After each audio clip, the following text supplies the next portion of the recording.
بادشاہ نے ایک درویش سے کہا، مانگو کیا مانگتے ہو؟ درویش نے اپنا کشکول آگے کر دیا اور عاجزی سے بولا، حضور صرف میرا کشکول بھر دیں۔ بادشاہ سخاوت کے موڈ میں آیا ہوا تھا۔ اس نے فوراً اپنے گلے کے ہار اتارے، انگوٹھیاں اتاریں، جیب سے سونے چاندی کی اشرفیاں نکالیں اور درویش کے کشکول میں ڈال دیں۔ لیکن کشکول بڑا تھا اور مال و متاع کم، لہذا اس نے فوراً خزانے کے انچارج کو بلایا۔ انچارج ہیرے جواہرات کی تھیلی لے کر حاضر ہوا۔ بادشاہ نے پوری تھیلی الٹ دی، لیکن جوں جوں جواہرات کشکول میں گرتے گئے کشکول بڑا ہوتا گیا، یہاں تک کہ تمام جواہرات غائب ہو گئے۔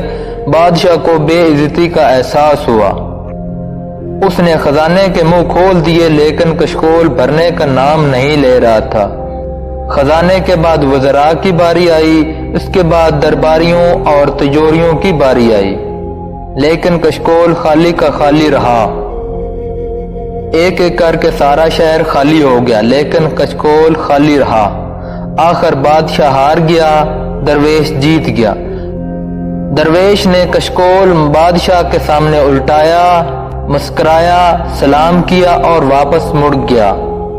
بادشاہ درویش کے پیچھے بھاگا اور ہاتھ باندھ کر عرض کیا، حضور مجھے صرف اتنا بتا دیں، یہ کشکول کس چیز کا بنا ہوا ہے؟ درویش مسکرایا اور کہا، یہ خواہشات سے بنا ہوا کشکول ہے، جسے صرف قبر کی مٹی بھر سکتی ہے۔ انسان بھی اگر اپنی نفسانی خواہشات کو پورا کرنے میں لگا رہے تو اس کی خواہشات بھی کبھی ختم نہیں ہوتی، حتیٰ کہ اس کی موت اس کو انجام پر پہنچا دیتی ہے۔